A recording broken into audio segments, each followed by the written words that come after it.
ꯑꯩꯈꯣꯏꯅ ꯗ꯭ꯔꯒꯀꯤꯗꯦꯅ ꯁꯦꯝꯈꯤꯕ ꯀꯃꯤꯇꯤꯗꯨꯅ ꯁꯦꯝꯈꯤꯕ ꯃꯇꯨꯡꯗ ꯍꯧꯖꯤꯛꯐꯥꯎ ꯗ꯭ꯔꯒ ꯑꯃ ꯐꯥꯗ꯭ꯔꯤꯑꯕ ꯉꯔꯥꯡ ꯅꯍꯥꯟꯗꯕꯨ ꯇꯦꯔꯥꯈꯣꯡꯗ ꯌꯧ ꯐꯥꯔꯦ ꯄꯨꯂꯤꯁꯅ ꯀꯃꯥꯟꯗꯣꯅ ꯀꯥꯏꯗ꯭ꯔꯣ ꯑꯩꯈꯣꯏ ꯁꯦꯝꯃꯨꯕꯩ ꯀꯩ ꯀꯥꯟꯅꯒꯦ ꯑꯃꯨꯛꯇꯗꯤ ꯐꯥꯔꯧꯗꯅ ꯅꯣꯏꯁꯨ ꯃꯅꯥ ꯄꯤꯒꯦ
ꯑꯩꯈꯣꯏꯅ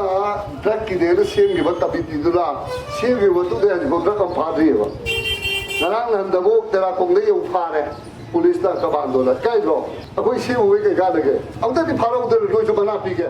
ꯅꯣꯏꯗ ꯄꯤꯔꯣꯏ ꯄꯨꯂꯤꯁꯇ ꯄꯤꯔꯣꯏꯗ ꯅꯣꯏꯗ ꯑꯣꯏꯅ ꯄꯤꯒꯦꯕ ꯑꯗꯨꯒꯤꯗꯃꯛꯇ ꯁꯦꯝꯃꯦ ꯑꯗꯣ ꯅꯣꯏ ꯍꯧꯖꯤꯛꯐꯥꯎ ꯑꯝꯇ ꯐꯥꯗꯦ ꯄꯨꯂꯤꯁꯇꯗꯤ ꯀꯃꯥꯏꯅ ꯐꯥꯔꯤꯕ ꯁꯤꯗ ꯂꯩꯕ ꯅꯣꯏꯗꯤ ꯀꯃꯥꯏꯅ ꯐꯥꯗꯦꯕ ꯁꯤꯒꯤ ꯋꯥꯍꯪꯁꯤꯗꯤ ꯑꯩꯅ ꯗ꯭ꯔꯒꯀꯤꯗꯃꯛꯇ ꯁꯦꯝꯈꯤꯕ ꯀꯃꯤꯇꯤꯗꯨꯗ ꯑꯩꯒꯤ ꯑꯣꯏꯕ ꯋꯥꯍꯪꯁꯦ ꯑꯩꯅ ꯊꯝꯖꯔꯤꯕꯁꯦ ꯑꯩꯈꯣꯏꯅ ꯁꯦꯝꯈꯤꯕ ꯃꯇꯨꯡꯗ ꯄꯨꯂꯤꯁꯇ ꯐꯅꯌꯥꯝ ꯐꯥꯔꯦ ꯃꯐꯝꯁꯤꯗꯒꯤ ꯑꯗꯨꯒ ꯑꯩꯈꯣꯏꯅ ꯁꯦꯝꯈꯤꯕ ꯀꯃꯤꯇꯤꯗꯨꯗꯤ ꯑꯝꯇ ꯐꯥꯗꯦ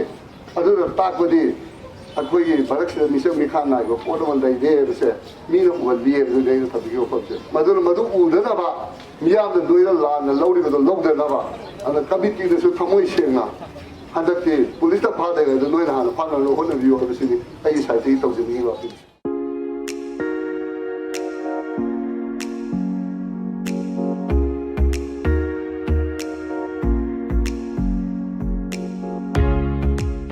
Julai tan mahum yai perwan numit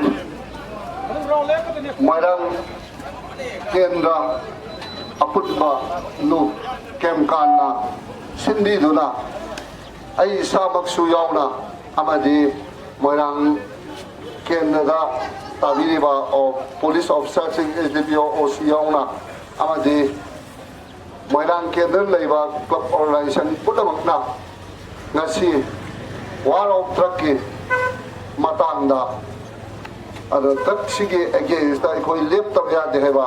Adum Lava upon Matona Dugaloidana Moirang Sengela Paptagi Cycle of the Edi Sogi Lady Nasi Luxury Aduna Haiva Relation Agi Moirang Kedagi Manundale Mapong Kudimata such a Gadori Aduna either Tamzango Pomde Nasigi Ludava Malem Sigi Siumlava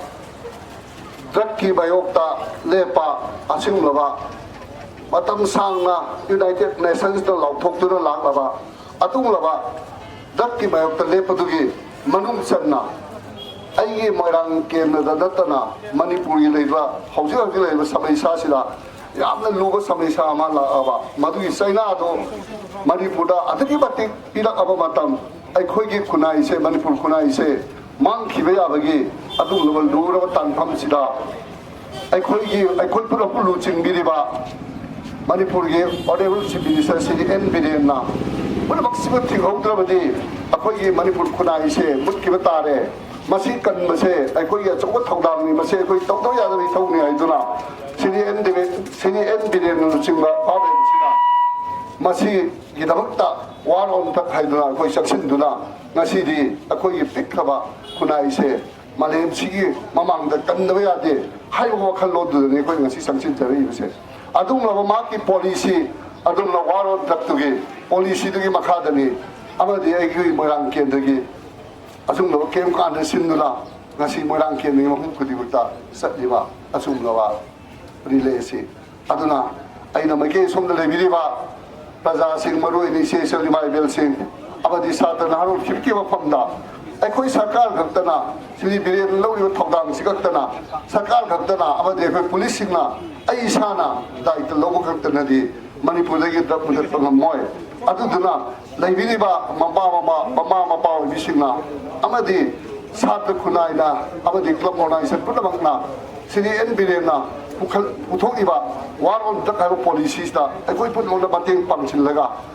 manipur khunai se Malian sida drug free oi badum state ba henna ba khona ba ai khoi gi thogdang saw wi em sini aina thamjani ngi se aduda ngasidi lamdam sida lebiri ba mama pa oi bising na su satra abadi club organization su khambi ga dodi mamang gi hauki ba suplagi thani hum mamang thamari mamang gi mamang da pangthok ki ba metric ki parikha abadi 12 parikha da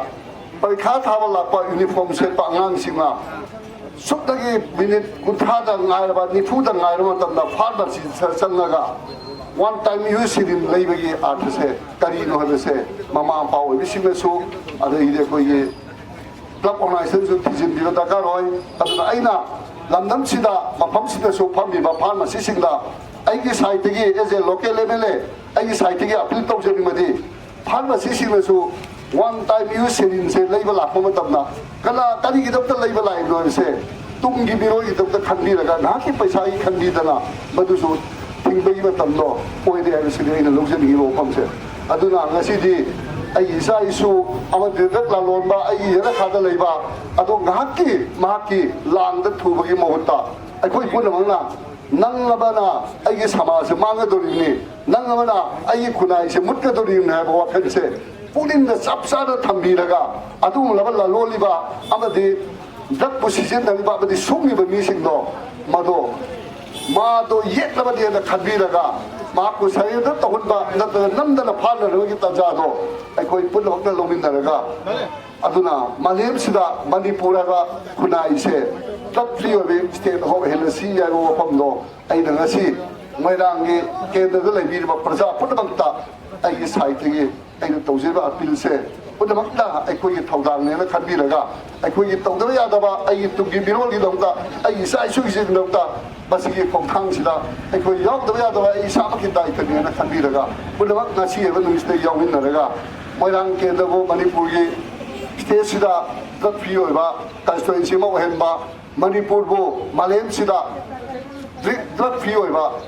kudai ama manipur state mo hen ba da akoi pun hona chong thodang lovin na si ya ro phak do ai mi am na tham